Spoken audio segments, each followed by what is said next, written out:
नमस्कार दोस्तों, आप सभी का स्वागत है आप सभी के अपने यूट्यूब चैनल परीक्षा की शिक्षा में। मैं आशा करता हूँ कि आप सभी अच्छे होंगे और आपकी UP triple S C PT की तैयारी एकदम अच्छे से चल रही होगी। यहाँ पर देखिए, हम आपकी रेगुलर बेसिस पे UP triple S C PT की तैयारी करवा रहे हैं, तो उसके लिए आप चैनल को सब्सक्राइब कर जुड़ जाइए। यहाँ पर हम आपकी कंप्लीट तैयारी करवा रहे हैं। हमारे चैनल पर सब्जेक्ट वाइज प्लेलिस्ट बना दी गई है, तो आप उसको भी जाकर अटेंड कर सकते हैं, जिससे आपकी जो कंप्लीट तैयारी है पूरी हो जाएगी। ठीक है। बाकी अगर आपको वीडियोस पसंद आ रही है तो अपने वीडियोस को लाइक कीजिए और अपने दोस्तों के साथ शेयर कीजिए जो ऊपर टिप्स पीटी की तैयारी कर रहे हैं, उनकी भी मदद हो जाएगी।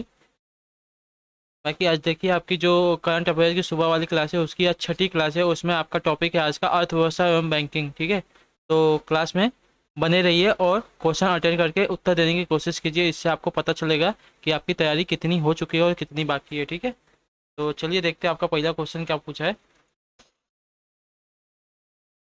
अर्थव्यवस्था एवं बैंकिंग का टॉपिक है आज का। तो चलिए देखते हैं, पहला क्वेश्चन इसका है। इस पे आप सभी लोग उत्तर देने की कोशिश कीजिए, क्या हो जाएगा। केंद्र सरकार के कर्मचारियों के लिए महंगाई भत्ते में कितने प्रतिशत की वृद्धि की गई है, बताइए। केंद्र सरकार के कर्मचारियों के लिए महंगाई भत्ते में कितने प्रतिशत की वृद्धि की गई है। तो ऑप्शन सी पे आप लोग टिक कर लीजिए, 3% की। ठीक है, जिसका भी ऑप्शन सी है दोस्तों राइट हो जाएगा। चलिए अगला क्वेश्चन देखते हैं। दूसरे पे आंसर आप सभी लोग उत्तर बताने की कोशिश कीजिए। आईसीआरए की नवीनतम रिपोर्ट के अनुसार वित्त वर्ष 2022-23 में भारत के लिए अनुमानित जीडीपी विकास दर क्या है, बताइए। आईसीआरए की नवीनतम रिपोर्ट के अनुसार वित्त वर्ष 2022-23 में भारत के लिए अनुमानित जीडीपी विकास की दर क्या है।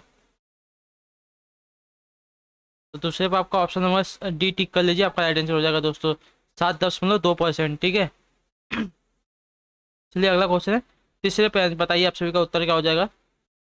On device wallet on device wallet के लिए यूपीआई लाइट बैलेंस की कुल सीमा क्या है, बताइए। ऑन डिवाइस वॉलेट के लिए यूपीआई लाइट बैलेंस की सीमा क्या है, कुल सीमा पूछा है, तो बताइए तीसरे पे क्या उत्तर हो जाएगा आप सभी का। तो 2000। ठीक है, 2000 की सीमा रखा है आपका यूपीआई लाइट बैलेंस के लिए। तो ऑप्शन जहाँ पे बी दिया है दोस्तों, आपका राइट आंसर हो जाएगा। चलिए अगला क्वेश्चन है। चौथे पे बताइए आप सभी का सही उत्तर क्या हो जाएगा दोस्तों। कौन सा देश भारत के यूपीआई प्लेटफॉर्म को अपनाने वाला पहला देश बन जाएगा।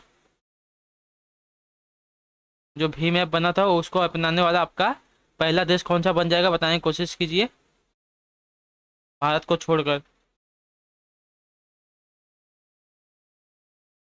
तो नेपाल। ठीक है, नेपाल देश है जो भारत का जो यूपीआई प्लेटफॉर्म है उसको अपनाने वाला पहला देश बन जाएगा। ऑप्शन में जहाँ पे ए दिया गया, आपका सही उत्तर हो जाएगा नेपाल। चलिए अगला क्वेश्चन है। पांचवे पे बताइए आप सभी का सही उत्तर क्या हो जाएगा दोस्तों।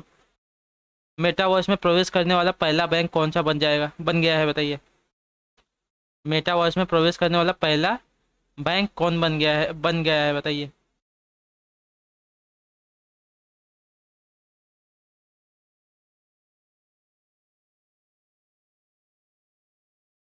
तो मेटावर्स में प्रवेश करने वाला आपका जो जेपी मॉर्गन है, ये बन गया है पहला बैंक। तो ऑप्शन हो यहाँ पे बी दिया है दोस्तों, आपका राइट आंसर हो जाएगा। बी पे टिक कर लीजिए आप सभी लोग। चलिए अगला क्वेश्चन देखते हैं। छठे पे बताइए आप सभी का सही उत्तर। हुरून इंडिया वेल्थ रिपोर्ट 2021 के अनुसार भारत के किस शहर में सबसे अधिक डॉलर करोड़पति परिवार है, बताइए। हुनूर इंडिया वेल्थ रिपोर्ट 2021 के अनुसार भारत के किस शहर में सबसे अधिक डॉलर करोड़पति परिवार है। बेंगलुरु, कोलकाता, दिल्ली, मुंबई।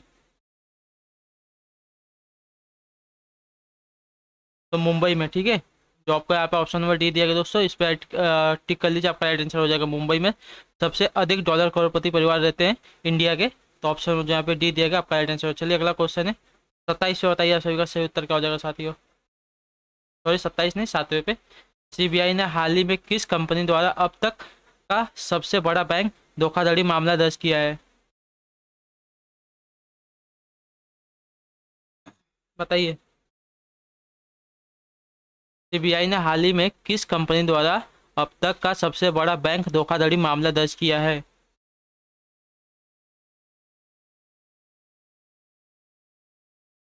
तो सातवें पे आपका ऑप्शन वो जो बी दिया गया, आपको इस पर टिक कर लीजिए, आपका राइट आंसर हो जाएगा एबीजी शिपयार्ड द्वारा सबसे बड़ा धोखाधड़ी का मामला दर्ज किया गया है।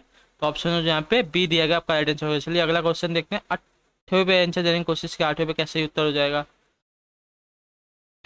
ब्लूमबर्ग बिलियनियर्स इंडेक्स के अनुसार निम्नलिखित में से कौन 8 फरवरी 2022 को एशिया का सबसे अमीर व्यक्ति बन गया? बताइए। ब्लूमबर्ग बिलियनियर्स इंडेक्स के अनुसार निम्नलिखित में से कौन 8 फरवरी 2022 को एशिया का सबसे अमीर व्यक्ति बन गया है? अजीज प्रेमजी, गौतम अडानी, रतन टाटा या मुकेश अंबानी?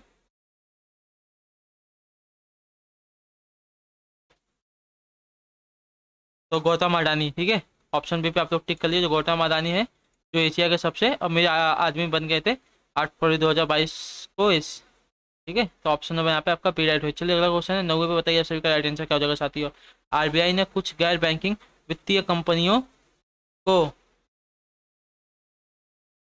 क्या किया है, आगे कुछ दिया नहीं है।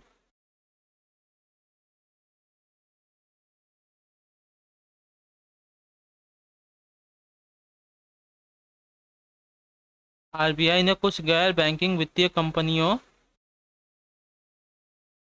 को क्या किया है, तो कब किया है पूछा है, बताने की कोशिश की। गैर बैंकिंग और वित्तीय कंपनियों को कब क्या किया है बताने की कोशिश कीजिए। 90 पे सही उत्तर क्या हो जाएगा? तो सितंबर 2025। आरबीआई ने कुछ गैर बैंकिंग वित्तीय कंपनियों को सितंबर 2025 तक, ठीक है, याद रखिएगा। ये डाउटफुल क्वेश्चन है। चलिए अगला क्वेश्चन देखते हैं। 10वें बताइए, इसको छोड़िए, अगला क्वेश्चन बताइए। इस पर आंसर क्या हो जाएगा साथियों। अनुसूचित वाणिज्यिक बैंकों द्वारा 75 जिलों में कितनी डिजिटल बैंकिंग प्रणाली स्थापित की जाएगी? बताइए। अनुसूचित वाणिज्य बैंकों द्वारा 75 जिलों में कितनी डिजिटल बैंकिंग प्रणाली स्थापित की जाएगी?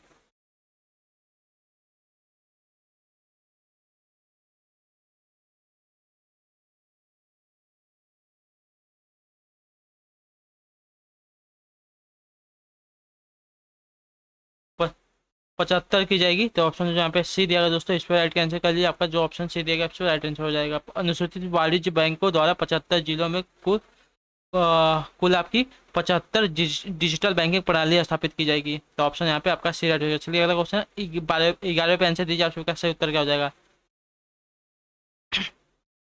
सरकार ने एयर इंडिया के नियंत्रण और प्रबंधन के साथ साथ उसका पूरा स्वामित्व किस भारतीय कंपनी को हस्तांतरित कर दिया है?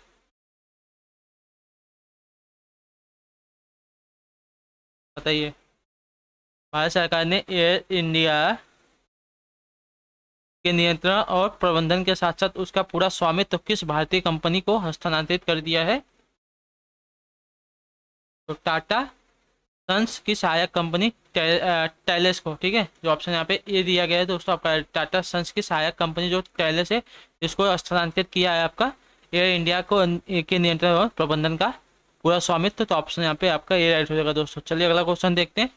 बारहवें पे आंसर देने की कोशिश किया, सही उत्तर क्या हो जाएगा। आर्थिक सर्वेक्षण 2021-22 के अनुसार प्लास्टिक अपशिष्ट प्रबंधन संशोधन नियम 2021 के को अगस्त 2021 में अधिसूचित किया गया था, जिसका उद्देश्य एकल उपयोग प्लास्टिक को चरणबद्ध तरीके से इस वर्ष तक बाहर करना है।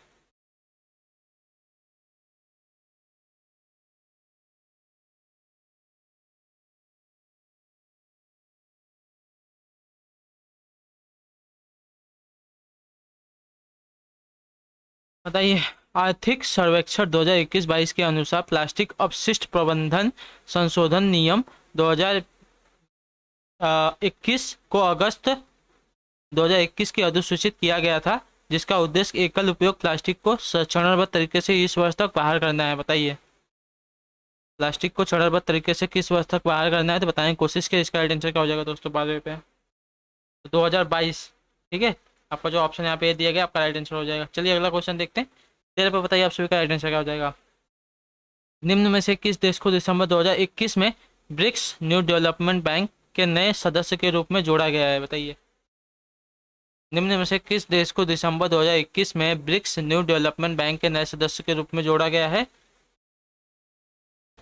बताइए। तो सही उत्तर क्या हो जाएगा साथियों इस पे? तो ऑप्शन इस पे डी आप लोग टिक कर लीजिए, मिस्र को, ठीक है। तो ऑप्शन यहाँ पे डी दिया गया, आपका राइट आंसर हो जाएगा। 1 मिनट आता हूँ।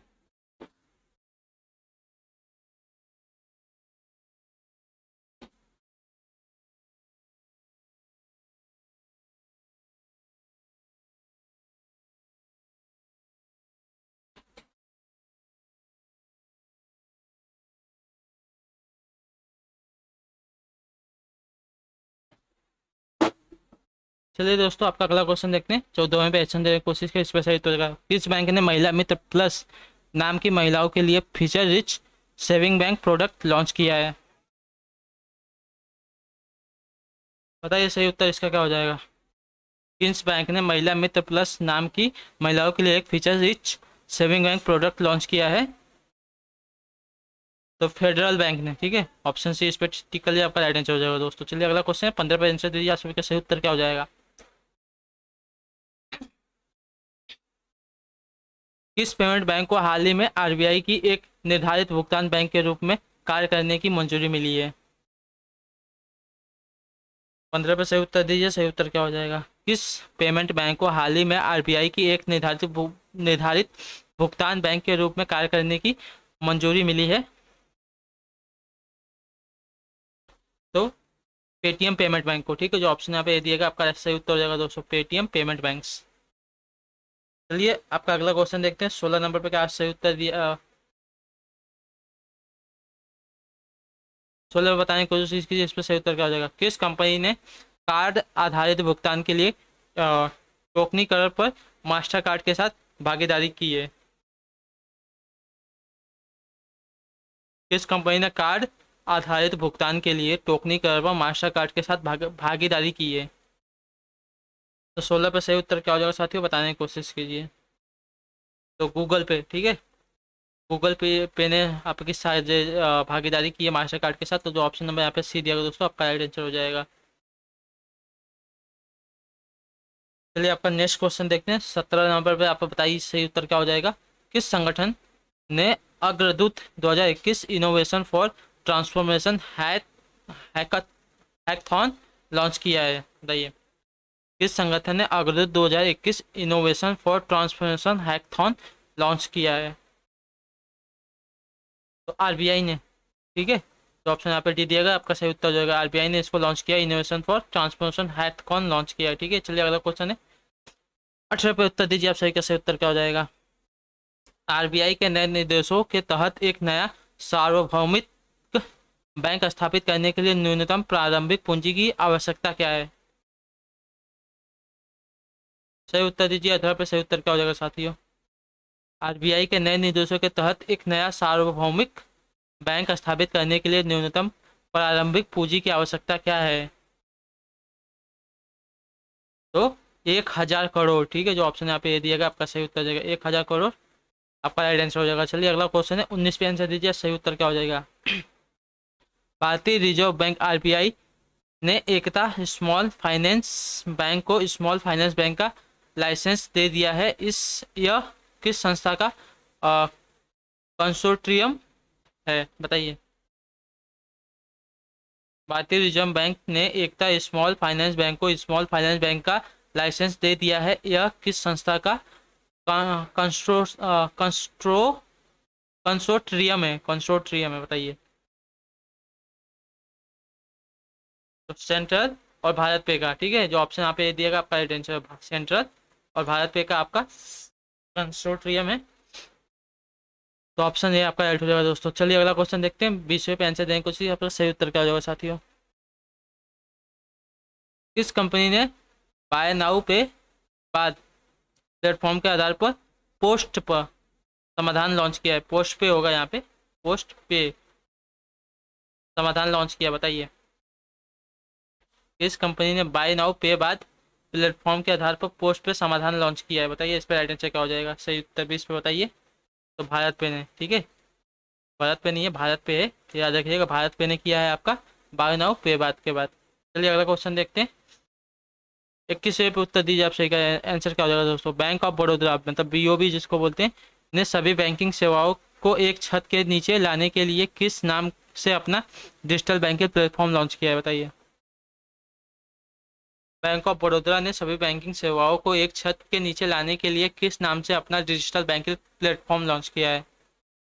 21 पे बताइए, आप सही का उत्तर क्या हो जाएगा सही।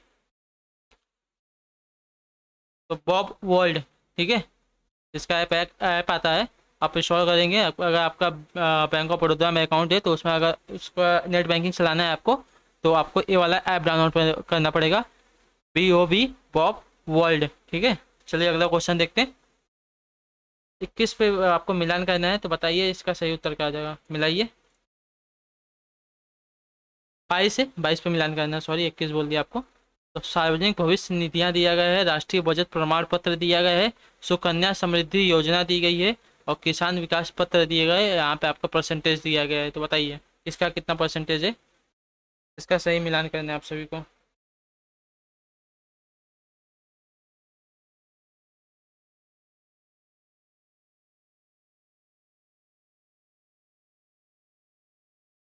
देखिए सार्वजनिक भविष्य जो निधि है, इसका परसेंट है आपका 7.1%, ठीक है।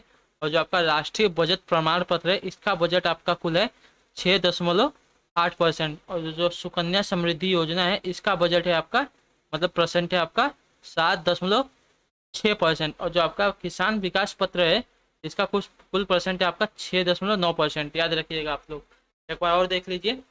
तो जो सार्वजनिक भविष्य निधियां हैं, इसका आपका 7.1%, यानी कि इसका मिलान गया है 4 के साथ। और जो राष्ट्रीय बजट प्रमाण पत्र है, इसका कुल परसेंटेज 6.8%, तो इसका मिलान गया है तीसरे के साथ। और जो सुकन्या समृद्धि योजना है, इसका परसेंटेज कुल 7.6%, तो इसका मिलान गया है दूसरे के साथ।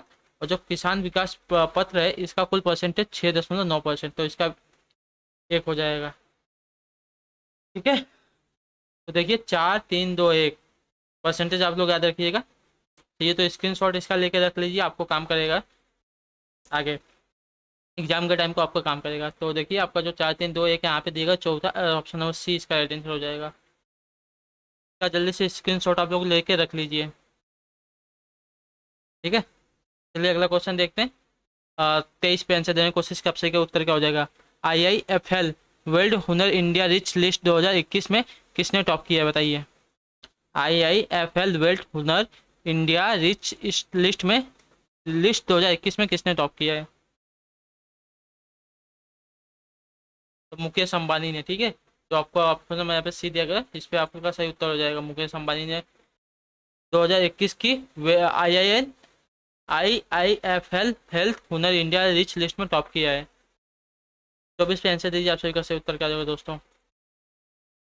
सरकार ने विकलांग आश्रितों की आय सीमा को रक्षा मंत्रालय से आजीवन पारिवारिक पेंशन के लिए पात्र होने के लिए बढ़ाया है। नई सीमा क्या है, बताइए। सरकार ने विकलांग आश्रितों की आय सीमा को रक्षा मंत्रालय से आजीवन पारिवारिक पेंशन के लिए पात्र होने के लिए बढ़ाया है, मतलब जो उनकी सीमा है वो क्या है नई वाली। 24 पे सही उत्तर देने की कोशिश की, सही उत्तर क्या हो जाएगा साथियों। तो अंतिम आहरित वेतन के 30% से कम, ठीक है। याद रखिएगा, अंतिम आहरित वेतन के 30% से कम, जो ऑप्शन यहाँ पे डी दिया गया है, ये आपकी नई सीमा है। चलिए अगला क्वेश्चन देखते हैं। 25वें पे आंसर दीजिए, आप सभी का सही उत्तर क्या हो जाएगा। पेंशन फंड निकाय मतलब नियामक, पेंशन फंड नियामक और विकास प्राधिकरण ने किस दिन राष्ट्रीय पेंशन प्रणाली दिवस मनाने की घोषणा की है, बताइए सही उत्तर क्या हो जाएगा। पेंशन फंड नियामक और विकास प्राधिकरण ने किस दिन राष्ट्रीय पेंशन प्रणाली दिवस मनाने की घोषणा की है।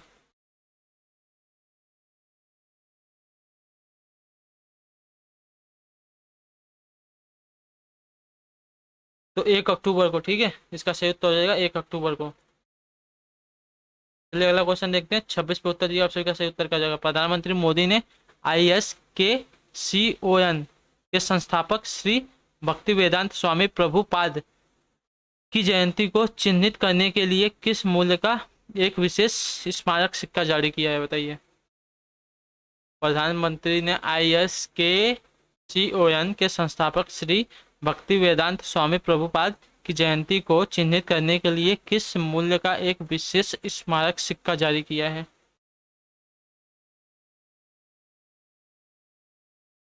125 रुपये का, ठीक है। 125 रुपये का सिक्का अभी तक तो आया नहीं है। तो ऑप्शन यहाँ पे जो भी दिया गया है, आपका सही उत्तर मतलब आंसर शीट में दिया गया है, तो राइट कर लीजिए। एक मिनट रुक जाइए, मैं आपको कंफर्म करके बता देता हूँ।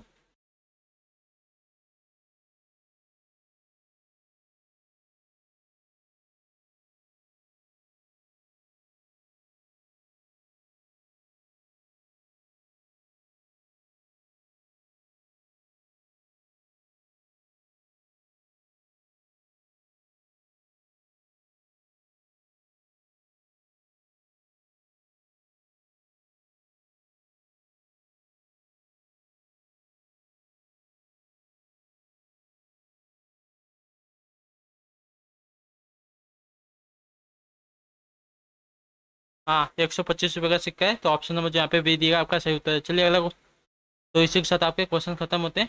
आपसे मिलते हैं आपकी अगली क्लास में, तब तक के लिए आप हमारे चैनल को सब्सक्राइब कर लीजिए। बाकी जो वीडियोस की प्लेलिस्ट है आप उसको अटेंड करके जुड़ जाइए।